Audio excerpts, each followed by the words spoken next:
할렐루야. 네, 함께 말씀 보도록 하겠습니다. 오늘 방금 우리가 읽었던 이 누가복음 18장의 얘기는 부자 청년의 이야기입니다. 아주 유명한 이야기죠. 공간복음인 마태복음 19장에도 이 내용이 나와 있고요. 또 마가복음 10장에도 나와 있습니다. 그래서 이 세 곳에 동일하게 이 이야기가 기록되어 있다는 것입니다. 이 부자 청년은요, 부자 관원이라고도 하는데 우리가 꿈꾸는 거의 모든 것을 가진 사람이라고 볼 수 있습니다. 그는 젊었어요. 또 부자였습니다. 건강했고요. 인기도 많았고 예의도 바랐습니다. 그는 정말 남들이 볼 때 성공한 사람처럼 보였습니다. 늙어서 성공하는 것보다 이왕이면 한 살이라도 젊어서 성공하고 싶은 게 사람의 마음 아닙니까? 맞죠? 예, 아멘. 예, 그렇죠.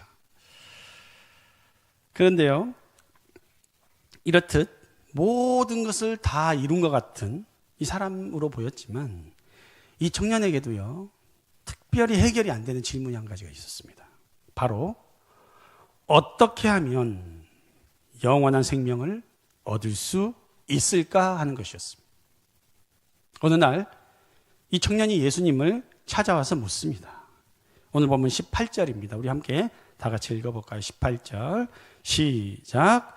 어떤 관리가 물어 이르되 선한 선생님이여 내가 무엇을 하여야 영생을 얻으리이까? 성도 여러분, 지금 이 장면이 약간 상상이 가십니까? 상상이 되십니까? 만약 이 청년이 예수님께 질문했다면 어떤 심정과 목소리로 물었겠습니까? 우리 한번 연기자가 돼서 한번 따라 해볼까요? 연기자가 한번 돼서 따라 보겠습니다. 옆뒤 앞분들하고 짝을 이뤄보십시오. 두 분씩. 예, 옆분들. 혹시 없으면 앞뒤 분들 짝을 이루십시오. 짝을 이루시고. 어떻게 하냐면, 이렇게 하는 거죠.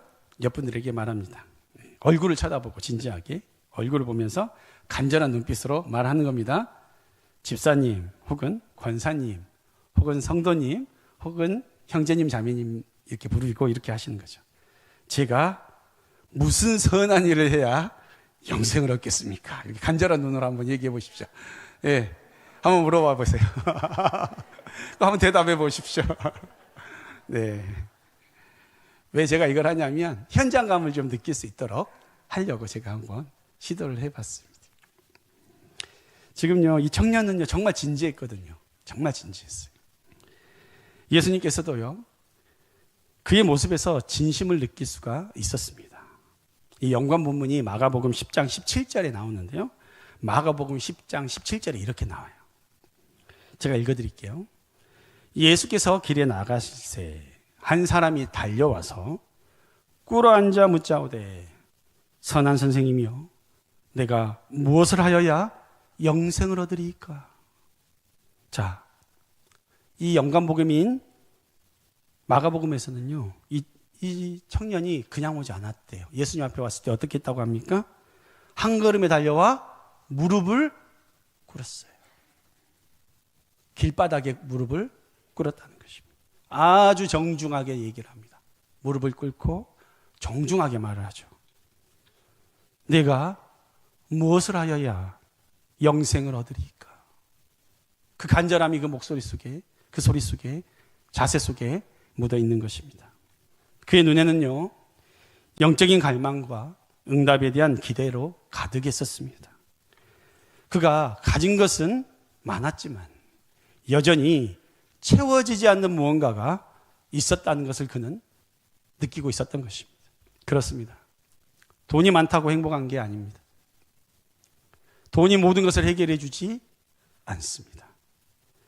영적인 존재인 사람은요, 하나님만이 채울 수 있는, 하나님만이 해결할 수 있는 영역이 분명히 있는 것입니다. 이때 예수님께서는요, 그에게 먼저 십계명의 율법을 지키라고 말씀하십니다. 뭐라고 말씀하셨습니까? 계명을 지키라. 살인하지 말라. 간음하지 말라. 도둑질하지 말라. 이때 청년은 예수님께 아주 자신 있게 대답을 합니다.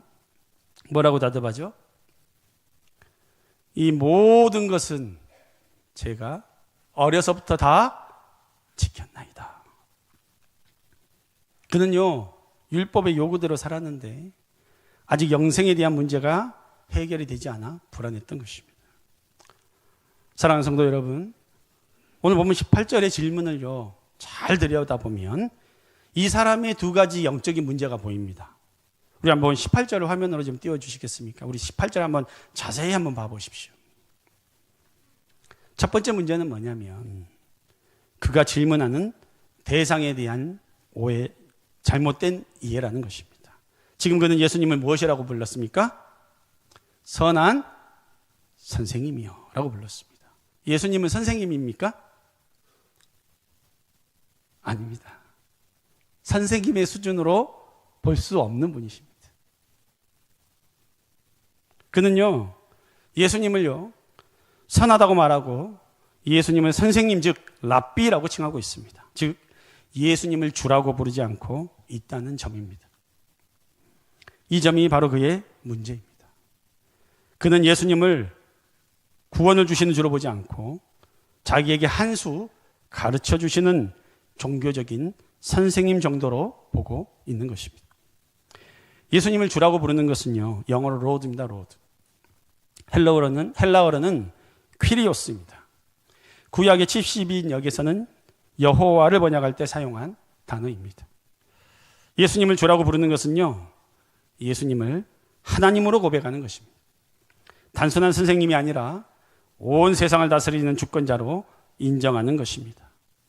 또한 예수님을 주로 고백하는 것은 그분의 통치를 인정하고 순종하는 삶을 뜻합니다. 예수님을 우리의 삶의 주인으로 모시고 그분의 뜻에 순종하며 살아가겠다는 고백인 것입니다. 그러나 이 청년에게는요, 예수님은 주가 아니라 단지 선해 보이는 선생일 뿐이었습니다. 두 번째 문제는 뭐였냐? 두 번째 문제는 뭡니까? 이 질문 안에 있습니다. 내가 무엇을 하여야 영생을 얻으리까? 라는 질문입니다. 그는요, 영생이라는 것이 하나님의 은혜로 주어지는 것이 아니라 뭐예요? 자기가 무엇을 해야 얻는 거라고 생각을 했던 것입니다. 그러나 영생은 그렇게 해서 얻어지는 것이 아니죠. 오직 나를 구원해 주시기 위해서 십자가에 죽으시고 부활하신 그분이 내 죄를 용서해 주시고 해결해 주신 메시아로 믿고 영접할 때 얻어지는 것이 바로 영생이라는 것입니다. 즉 율법, 즉 행위가 기준된 사람은요, 행위에 집착을 하게 되어 있습니다. 아무리 어려서부터 율법의 요구대로 행하고 계명을 따른다고 하더라도 오늘의 이 부자 청년처럼 그 속이 공허하고 영생에 대한 확신이 들지 않는 사람이 있을 수 있다는 것입니다. 이 말은요, 오늘날 열심히 새벽기도도 나오고 11조도 드리고 헌금 생활도 빼놓지 않고 하고 교회 봉사를 열심히 해도 뭔가 영적으로 해결되지 않는 사람이 있을 수도 있다는 것입니다. 영적으로 자라나지 않는 것입니다. 사랑하는 성도 여러분, 제가 한 가지 질문을 드리겠습니다. 사람이 모세 오경에서 말하는 율법의 요구를 다 행할 수 있을까요? 속으로 답해 보십시오. 자, 할 수 있어요, 없어요? 할 수 없어요. 네, 그렇죠. 원래 답은 할 수 없는데 여기서 제가 질문 드리는 의도에는 그렇지 않습니다. 사람들은 사실 율법의 요구를 행할 수 있습니다. 철저히 지킬 수 있어요. 왜냐하면 바리새인들과 서기관들 같은 사람들은 모세 오경에서 말하는 율법의 요구들을 철저하게 지켰던 사람들입니다. 그러니까 이 청년도 예수님 앞에서 당당하게 뭐라 그랬어요? 어려서부터 나는 다 지켰나이다. 어떻게 감히 예수님 앞에서 자기가 지키지도 않으면서 저 이거 다 지켰습니다라고 얘기할 수 있겠습니까? 그죠? 근데 그는요, 저는 어려서부터 다 지켰습니다. 이렇게 얘기를 하는 거예요. 그런데 그렇게 자기가 어려서부터 다 지켰음에도 불구하고 사람들 보기에 그 복도 누리고 부자가 되었는데도 불구하고 이 청년은 자기 안에 있는 공허함을, 믿음 없음을 어떻게 하는 거예요? 정직하게 고백하고 있는 것입니다. 이 말을 들으신 예수님께서는요, 그를 사랑의 눈빛으로 바라보십니다. 그리고 그에게 한 가지 부족한 것을 말씀하십니다. 우리 22절 함께 합독할까요? 22절 시작. 예수께서 이 말을 들으시고 이르시되 내게 아직도 한 가지 부족한 것이 있으니 내게 있는 것을 다 팔아 가난한 자들에게 나눠주라. 그리하면 하늘에서 내게 보화가 있으리라. 그리고 와서 나를 따르라 하시니. 자, 예수님이 청년에게 이 말씀을 하신 순간 청년의 얼굴이 어떻게 바뀌었을까요? 얼굴 빛깔이 어떻게 바뀌었을까요? 저는 잿빛 얼굴로 바뀌었을 것 같습니다. 한 번도 상상해보지 못한, 예상하지 못한 얘기를 지금 예수님이 청년에게 한 거예요. 뭐라고 했어요? 다 팔아서 가난한 자들에게 나눠주고 너는 나를 따르라는 거예요. 지금 제자로 부르시는 겁니다. 그는 결국요, 이 예수님의 말씀을 듣고 슬픔에 잠긴 채로 고민만 하다가 그냥 돌아갔다라고 나옵니다. 왜냐하면 그는 재물도 많았고 그 재물만큼은 결코 포기할 수 없었기 때문입니다. 그 이후로 그의 이름이나 그의 구원 이야기는 성경에 더 이상 등장하지가 않습니다. 사랑하는 성도 여러분, 어려서부터 율법이 말하는 요구대로 살았던 이 청년에게 부족한 한 가지가 뭐였을까요? 뭐가 부족했습니까? 그것은요, 사랑이에요. 사랑이 부족했던 거예요. 율법의 완성인 이웃사랑이 없었던 것입니다. 여러분들 성경을 공부해 보면 10계명이 있잖아요. 그죠? 1계명부터 5계명은 하나님에 관한 것입니다. 그 다음에 6계명부터 10계명까지 뭐예요? 이웃에 대한 것입니다. 그러니까 하나님 사랑, 이웃 사랑인 거예요. 근데 이 사람은 하나님에 대해서는 잘했을지 모르겠어요. 그러나 이웃 사랑이 부족했던 것이죠. 그 한 가지가 부족했던 것입니다. 종교적인 열심이 있었지만 이웃 사랑이 없는 그 신약시대의 바울은 그걸 뭐라고 합니까? 사랑이 없으면 울리는 꽹과리다 라고 말합니다. 그 한 가지가 없으면 전체가 의미가 없는 것이 될 수도 있다는 것이죠. 사실 이 질문을요, 예수님보다 먼저 받은 사람이 있습니다. 누가 이 질문을 받았을까요? 누가 이 질문을 받았을까? 비슷한 질문을. 바로 세례 요한입니다. 그가 요단강에서 침례를 막 베풀고 있었어요. 그때 수많은 사람들이, 유대인들도 오고 바리새인들까지도 막 왔어요. 그러면서 그에게 침례를 받으려고 합니다. 그때 유대 사방에서 다 몰려서 그에게 세례를 받고 이렇게 질문을 합니다. 누가복음 3장 3절. 요한이 요단강 부근 각처에 와서 죄 사함을 받게 하는 회개 세례를 전파하니.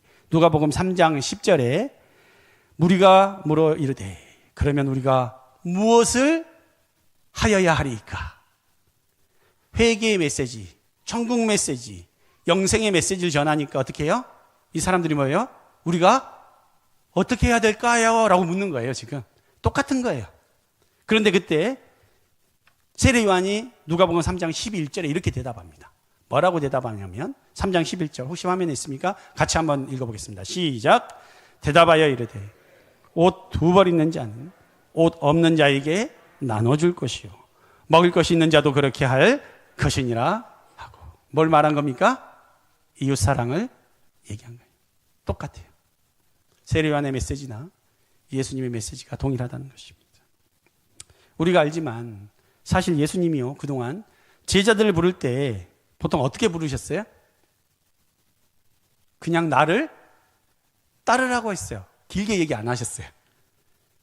그냥 나를 따르라 하셨어요. 그리고 금을 깁던 거 내려놓고 따른 사람도 있고, 그죠? 세관에 앉아있던 마태는 그걸 내려놓고 따랐습니다. 근데 오늘 참 이상하지 않습니까? 이 부자 청년의 때는 뭐라고 했습니까? 너의 가진 모든 것을 다 팔아 이웃에게 나눠주고 따르라고 했습니다. 만약에 이 부자 청년에게 다른 제자들처럼 나를 그냥 따라라 이랬으면 아주 좋죠. 왜냐면 자기 가진 것도 많잖아요. 이제 뭔가 인생 의미 있는 거 살아보려고 하니까 이거 그대로 두고 또 예수님도 따라다닐 수 있는 아주 좋은 기회를 얻을 수 있는 겁니다. 근데 지금 예수님 뭐라고 한 거예요? 이거를 다 팔고 따라오라는 거예요. 다 팔고. 나눠주고 오라는 것입니다. 이것을 통해서 우리는요, 예수님이 우리 각자를 향한 부르심의 내용과 그 부르심의 요구들은 다르다는 것을 알 수가 있습니다. 그에게 한 가지 부족했던 것은 그가 영생을 얻기 위해서 반드시 내려놓아야 될 것이 또한 있었다라는 것입니다. 내려놔야 될 것이 있었어요. 하나님은요, 그의 반쪽 헌신, 반쪽 신앙을 원하지 않으셨습니다. 이 청년은 진정 영생을 원했지만 그가 가진 부와 세상의 것을 포기해야 할 용기, 그것을 내려놓을 만한 믿음이 없었습니다. 그가 예수님을 진정으로 따르기 위해서 한 가지 필요했던 것은요, 자신이 가진 부를 내려놓는 것입니다. 그렇게 할 때 진정한 이웃사랑도 할 수 있는 상황이 되었던 것이죠. 예수님께서 그의 요청대로 영생을 위한 삶에 진정한 답을 주셨어요. 물었잖아요. 답을 주셨어요. 그런데 그는 그 답을 받아들이지 못합니다. 왜 못 받아들였습니까? 내려놓지 못했기 때문에. 이것이 바로 진리를 그냥 아는 거하고 진리대로 사는 것의 차이라는 것입니다. 하나님을 섬기되 하나님을 진정 사랑하는 사람과 그렇지 못하는 사람의 분명한 차이라는 거예요. 믿음의 차이고 사랑의 차이고. 저는요, 이 부자 청년이 예수님 앞에서 무릎까지 꿇으며 영생을 얻는 방법을 알려주라고 요청했던 것을 한번 생각해봐요. 상상을 해봐요. 그런데요, 그는요, 지금까지 있던 사람들하고 달랐어요. 바리새인이나 서기관들하고 달랐습니다. 그는요, 바리새인들처럼 교만하고 뻣뻣하게 예수님 앞에 서서 얘기하던 사람이 아니에요. 이 장면을 생각할 때 그가 무릎을 꿇고 두 손을 들고 예수님, 제가 어떻게 해야 돼 영생을 얻겠습니까? 라고 질문했던 그 질문을 바라보면서 저는 어떤 것이 생각이 나냐면, 마치 요즘에 청년들이 이런 집회 같은 데 가서 찬양하고 앞에 두 손 들고 기도하다가 영광 돌리면서 하나님, 제가 주님을 위해서 살겠습니다, 주님 앞에 영광을 돌리는 인생 살겠습니다 하는 그런 모습들이 떠올라요. 이 젊은 부자 청년들의 모습을 보면서. 거기서 이러죠. 제가 선교사가 되겠습니다, 주의 영광을 위해 살겠습니다, 제가 제 삶을 변화시키겠습니다, 막 이렇게 막 결단을 해요. 그런데 그때뿐이라는 것이죠. 저도 청년 시절에 집회 가서 은혜 받아서 선교사가 되겠다고 헌신을 했었습니다. 그리고 실제로 그렇게 또 다녀오기도 했었습니다. 그런데요, 지금도 많은 사람들이 은혜 받으면 하나님의 영광을 위해 살겠다고 다짐을 해요. 제 인생을 드리겠습니다, 이렇게 말하죠. 그러나 그렇게 고백하는 것과 실제로 그렇게 사는 것은요, 너무나 다른 것입니다. 하나님의 영광을 위한 삶을 살기 위해 헌신된 자들은 현실적으로 많은 것을 포기해야 된다는 거예요. 겉으로 보기에 화려하고 아름다운 것이 아니라는 거예요. 그래서 젊었을 때 헌신했어도 여전히 자기 삶을 내려놓지 못하고 여전히 오늘의 현실에 눌려서 그냥 과거의 헌신으로 묻어두고 사는 사람들이 너무나 많은 거예요. 오늘의 이야기는 우리에게 두 가지의 질문을 던집니다. 첫 번째는요, 당신은 정말 예수님을 따르기 위해 무엇이든 내려놓을 준비가 되어 있는가에 대한 질문입니다. 부자 청년에게는요, 재물이 가장 큰 걸림돌이었지만 우리에게는, 저와 여러분에게는 도대체 무엇이 걸림돌입니까? 나도 모르게 내가 우상으로 삼고 있는 것들이 있을 수 있다는 것입니다. 이것만큼 안 된다고 생각하는, 우리가 끝까지 집착하고 있는 것들이 있을 수가 있습니다. 주님과 나 사이에 온전한 만남을 가로막는 것들이 있다는 것입니다.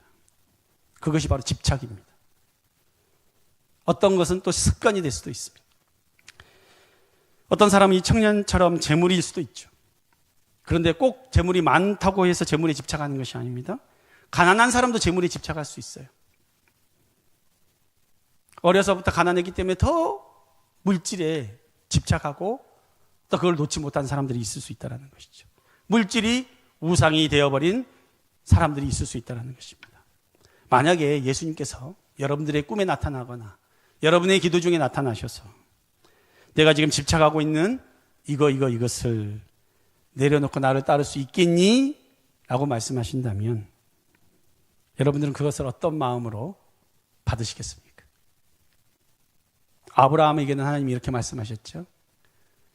네가 기다리던 독자 이상, 눈에 넣어도 아깝지 않은 그 독자 이삭을 어떻게 하라고 했어요? 나에게 바쳐라고 한 거예요. 예수님은 이삭이 필요했던 것이 아니라 아브라함이 평생을 기다려서 얻었던 독자 이삭보다 하나님을 더 소중히 여길 수 있는 거냐, 먼저 그분을 먼저 우선순위로 둘 수 있느냐, 그걸 보기를 원했던 거예요.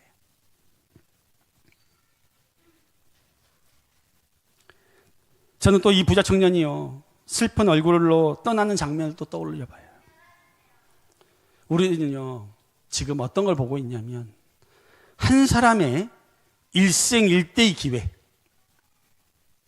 예수님의 제자가 될 수 있는 그 초점과 놀라운 복을 놓쳐버리는 장면을 지금 보고 있는 거예요. 오늘 우리도요, 잠시 멈춰서 자신에게 질문을 좀 해보면 좋겠습니다. 예수님께서 돌아서는 이 청년에게 하신 말씀을 우리 함께 들어볼까요? 우리 함께 24절과 25절 함께 봉독해 읽도록 하겠습니다. 시작. 예수께서 그를 보시고 이르시되 재물이 있는 자는 하나님 나라에 들어가기가 얼마나 어려운지, 낙타가 바늘기로 들어가는 것이 부자가 하나님 나라에 들어가는 것보다 쉬우니라 하시니. 내 마음이 있는 곳에 내 물질이 있는 곳에 내 마음이 있죠. 그죠? 그에게 말씀하신 거예요. 마지막 했던 그 말씀 듣고 돌아가셨더라도 좋을 텐데 그는 끝까지 포기하지 않고 내려놓지 않고 자기의 길을 가게 된 것입니다. 나는 지금 무엇을 붙들고 있는가? 무엇이 나를 주님께 온전히 나아가는데 방해가 되고 있는가? 무엇이 내 신앙이 더 이상 자라지 못하도록 막고 있고 내가 뭔가를 집착하고 있는가? 그 한 가지 부족한 것은 도대체 무엇인가? 생각해 보는 것입니다. 이 질문 속에서 깊이 자신을 돌아보고 우리가 진정으로 주님을 더 깊이 따를 수 있는 용기와 믿음을 갖게 되시기를 주님의 이름으로 축원합니다. 두 번째 질문은요, 삶의 우선순위에 관한 것입니다. 부자 청년의 삶의 우선순위는 무엇이었을까요? 아마도 돈을 벌고 그 부를 유지하는 것이었을 것입니다. 만약 그 청년의 삶의 참 우선순위가 하나님을 예배하고 하나님을 섬기는 것이었다면 예수님이 이런 요구를 그에게 하지 않으셨을 것입니다. 이 본문은 하나님을 따르려면 부도 다 내려놓고 자기 직장도 다 버리고 가족이나 친했던 사람들과 인연도 다 끊고 오직 예수만 따르라는 말이 아닙니다. 성도 여러분, 예수님은요, 여러분들의 마음이 어디에 계십니까? 어디에 자리하고 계십니까? 그분은 우리 마음의 중심에 자리하기를 원하세요. 가장 우선순위에 계시기를 원하는 거예요. 부자 청년이 포기하지 못한 것은 사실 자신의 물질이 아닙니다. 결국 자기 중심적이고 이기적인 자기 우상을 포기하지 못한 것입니다. 그에게는 영생도 자기가 무엇을 해서 얻는 개념이었습니다. 영생도 물질처럼 소유하고 싶었던 것입니다.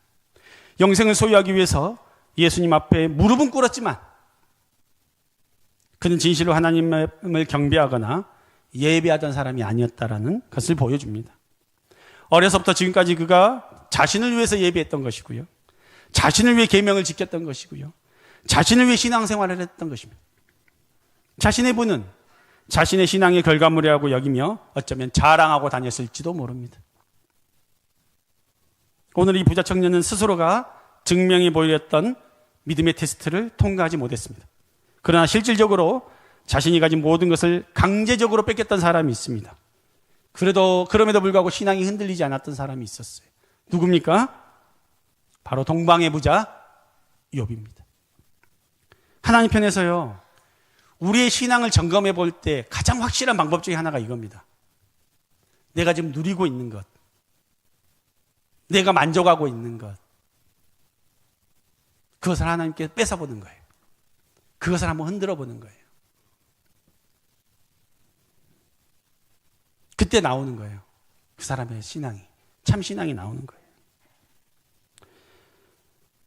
하나님은요, 욥이 가졌던 안정적인 부와 명예, 사랑하는 가족, 자녀들 다 뺏으셨어요. 품의 아내도 뺏으셨고 평생 가지고 있던 사업도 다 뺏겼습니다. 그러나 이때 욥의 신앙의 고백이 참 아름답습니다. 그가 물질에 집착하지 않았던 사람이거든요. 오직 모든 것이 하나님의 안에서 얼마든지 나는 다 내려놓을 수 있는 사람입니다 라는 그 믿음의 고백을요, 그는 해요. 하나님 앞에서 자신의 신앙을 증명해냅니다. 우리 함께 욥기 1장 21절과 22절을 보면 욥의 고백이 너무나 아름다운 거예요. 바로 이 부자 청년이 배워야 할 신앙의 고백이라는 것입니다. 욥기 1장 21절 21절 제가 읽어드리겠습니다. 이르되 내가 모태에서 알몸으로 나왔은즉 또한 알몸이 그리로 돌아갈지라. 주시니도 여호와시요 거두시니도 여호와시니 여호와의 이름이 찬송받으실지니이다 하고 이 모든 일에 욥이 범죄하지 아니하고 하나님을 향하여 원망하지 아니하니라. 말씀의 결론을 맺겠습니다. 우리의 신앙이 더욱 자라지 못하게 만드는 집착, 그 한 가지는 도대체 무엇이었을까요? 우리 신앙이 바로 서기 위해서 우리가 진정 내려놔야 될 것은 무엇입니까? 내가 하나님이 아닌 것들에 자랑 삼고 살았던 것은 도대체 무엇입니까? 주인으로 삼고 있었던 것은 무엇입니까? 내가 우상으로 삼고 있었던 것들은 무엇인지 돌아보시기 바랍니다. 사람들이 다 보는 앞에서 무릎 꿇고 겸손한 듯 보였지만 결국 근심하며 돌아가서 자신의 것을 포기하지 못했던 어리석은 인생이 되지 않기를 바랍니다. 주님과 나 사이에 가로막힌 그 한 가지, 부족한 것이 무엇입니까? 오늘 이 시간에 해결하시기를 원합니다. 내가 집착하고 있는 것이 무엇인가요? 그것이 하늘 보화를 가로막고 영생을 가로막는 것이구나 하고 깨달는 이 시간 되시기를 축원합니다. 1956년 1월 8일에 에콰도르의 아우카족에게 복음을 전하다가 무참히 살해당한 미국의 젊은 청년 선교사 짐 엘리엇이 그의 일기장에 이렇게 썼습니다. 뭐라고 썼냐면 영원한 것을 얻기 위해 영원하지 않은 것을 포기하는 사람은 바보가 아니다. 그냥 그렇게 얘기했어요. 진정 사랑한다면, 진정한 하나님을 사랑한다면 그 사랑하는 그분을 위해 나의 것을 내려놓을 수 있습니다. 진정 사랑한다면 내가 먼저 져줄 수 있습니다. 진정 사랑하니까 기다려줄 수 있는 것입니다. 아브라함은 하나님 말씀에 순종해서 자식을 포기했더니 결국 열국의 아버지가 되었습니다. 요셉은 자리가 뺏겼어도 신앙을 포기하지 않으니까 결국에 하나님이 그를 총리로 올려주셨습니다. 욥도 자기가 가진 모든 것을 뺏겼어도 하나님을 원망하지 않고 늘 예배했더니 더 큰 부와 명예를 얻게 되었습니다. 이 부자 청년이 예수님의 말씀에 순종하여 자기가 가진 것을 다 팔아 가난한 자들에게 주고 예수님을 따랐다면 어쩌면 이 청년이 13번째 사도가 될 수 있었을 것입니다. 그가 영생을 진정으로 믿었다면 영원히 살 그 나라에 자기의 소중한 물질을 투자했었을 것입니다. 하나님도 그가 포기했던 모든 물질보다 더 많은 것을 이 땅에서도 축복으로 얻게 해 주셨을 것입니다. 결국 신앙 안에서 우리가 포기하거나 내려놓는 것은 사실 내려놓는 것이 아니라 도리어 영생을 얻고 나와 내 자손이 하나님의 복을 누리는 자가 되는 것임을 꼭 명심하시기를 바랍니다. 오직 참 영생 되신 그리스도를 마음의 중심에 모시고 예수님을 참 주인으로 모시고 사시는 주의 귀한 군속들 되시기를 예수님의 이름으로 축원합니다.